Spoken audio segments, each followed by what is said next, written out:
আল্লাহর কাছে সবচেয়ে প্রিয় ৯টি শব্দ যা আখিরাতে কাজে লাগবে।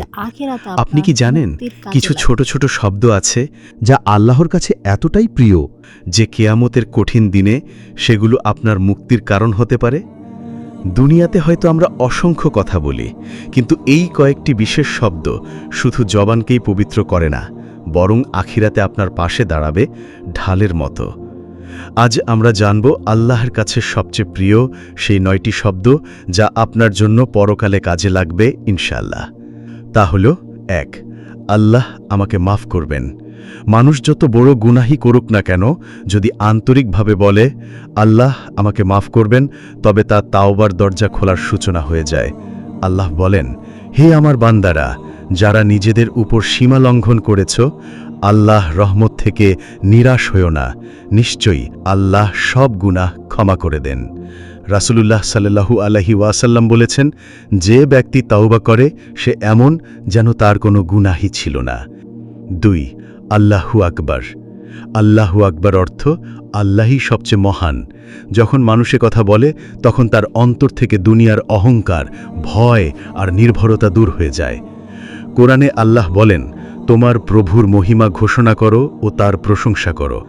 রাসূলুল্লাহ সাল্লাল্লাহু আলাইহি ওয়াসাল্লাম বলেছেন, আল্লাহু আকবার এমন একটি শব্দ যা আকাশ ও জমিনের সব কিছুর চেয়ে বড়। ৩, আস্তাগফিরুল্লাহ। আস্তাগফিরুল্লাহ অর্থ, হে আল্লাহ আমাকে ক্ষমা করো। প্রতিদিন এটি উচ্চারণ করলে বান্দার হৃদয় থেকে গুনাহের বোঝা কমে যায় এবং আল্লাহর কাছে প্রিয় হয়ে ওঠে। কোরআনে আল্লাহ বলেন, তুমি যদি তোমার গুনাহ মাফ করার জন্য আল্লাহর কাছে ক্ষমা প্রার্থনা করো, নিশ্চয়ই তিনি তোমাকে ক্ষমা করবেন।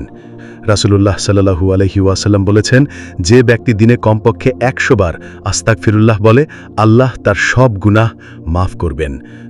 ৪, লা ইলাহা ইল্লাল্লাহ। লা ইলাহা ইল্লাল্লাহ অর্থ আল্লাহ ছাড়া আর কোনো উপাস্য নেই। এটি হলো মুসলিমের মূল ঈমানের সাক্ষ্য। কোরআনে আল্লাহ বলেন, যে ব্যক্তি লা ইলাহা ইল্লাল্লাহ বলে এবং ঈমান আনে, তার জন্য জান্নাত প্রস্তুত করা হয়েছে। রাসূলুল্লাহ সাল্লাল্লাহু আলাইহি ওয়াসাল্লাম বলেছেন, যে ব্যক্তি জীবনের প্রতিটি সময় এবং মৃত্যুর সময় লা ইলাহা ইল্লাল্লাহ বলে, আল্লাহ তাকে জাহান্নামের আগুন থেকে রক্ষা করবেন। ৫, আলহামদুলিল্লাহ। আলহামদুলিল্লাহ অর্থ সব প্রশংসা আল্লাহর জন্য। যখন আমরা আলহামদুলিল্লাহ উচ্চারণ করি তখন হৃদয়ে কৃতজ্ঞতা ও শান্তিতে ভরে ওঠে। কোরআনে আল্লাহ বলেন, যদি তোমরা কৃতজ্ঞতা প্রকাশ করো, আমি অবশ্যই তোমাদেরকে আরও দান করব। রাসূলুল্লাহ সাল্লাল্লাহু আলাইহি ওয়াসাল্লাম বলেছেন, যে ব্যক্তি প্রতিদিন আলহামদুলিল্লাহ উচ্চারণ করে, আল্লাহ তার জন্য দুনিয়াতে শান্তি এবং আখিরাতে বরকত বৃদ্ধি করবেন। ৬, সুবহানাল্লাহ। সুবহানাল্লাহ অর্থ আল্লাহ সকল দোষ থেকে পরিপূর্ণ পবিত্র। এটি উচ্চারণ করলে বান্দার অন্তর আল্লাহর পবিত্রতার প্রতি সচেতন হয় এবং অহংকার ও ছোট গুনাহের প্রভাব কমে যায়। কোরআনে আল্লাহ বলেন, সব প্রশংসা আল্লাহর, যিনি আসমান ও জমিনের সৃষ্টি করেছেন এবং অন্ধকার ও আলো সৃষ্টি করেছেন। রাসূলুল্লাহ সাল্লাল্লাহু আলাইহি ওয়াসাল্লাম বলেছেন, যে ব্যক্তি প্রতিদিন সুবহানাল্লাহ উচ্চারণ করে তার জন্য সওয়াবের পরিমাণ অসীম হবে। ৭, ইন্না লিল্লাহি ওয়া ইন্না ইলাইহি রাজিউন। অর্থ, আমরা আল্লাহরই এবং আবার আল্লাহরই কাছে ফিরে যাব। যখন কোনো বিপদ বা শোক আসে, এই বাক্য উচ্চারণ করলে বান্দার মন শান্ত হয় এবং আল্লাহর প্রতি পূর্ণ ভরসা জন্মায়। কুরআনে আল্লাহ বলেন, যে কোনো বিপদ তোমাদের স্পর্শ করে তা পূর্ব নির্ধারিত এবং আল্লাহর প্রতি ফিরে যাও। রাসূলুল্লাহ বলেছেন, যে ব্যক্তি কোনো বিপদে ইন্না লিল্লাহি ওয়া ইন্না ইলাইহি রাজিউন বলে, আল্লাহ তার জন্য রক্ষা ও শান্তি প্রদান করেন।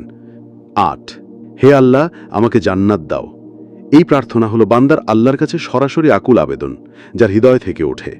এটি উচ্চারণ করলে আল্লাহর প্রতি ভরসা প্রকাশ পায়। কোরআনে আল্লাহ বলেন, প্রার্থনা করো, আমি তোমার প্রার্থনা কবুল করব। রাসূলুল্লাহ সাল্লাল্লাহু আলাইহি ওয়াসাল্লাম বলেছেন, যে ব্যক্তি নিয়মিত জান্নাত প্রার্থনা করে, আল্লাহ তার জন্য জান্নাত সহজ করে দেন। ৯, আমি আল্লাহর জন্য করেছি।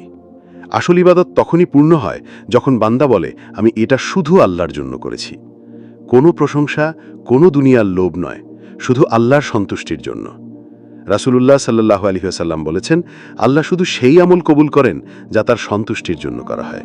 নাসাই হাদিস নাম্বার 3140।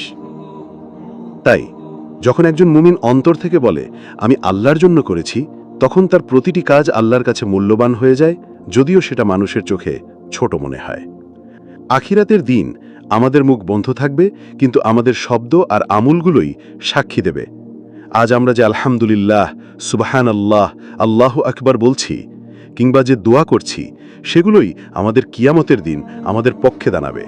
তাই আসুন প্রতিদিন এই প্রিয় শব্দগুলোকে জীবনের অংশ করি, কারণ হয়তো একটি আস্তাগফিরুল্লাহ কিংবা একটি আন্তরিক দোয়াই আখিরাতে আমাদের মুক্তির কারণ হয়ে যাবে ইনশাআল্লাহ। এরকম ভিডিও পেতে এই চ্যানেলটি সাবস্ক্রাইব করে রাখুন।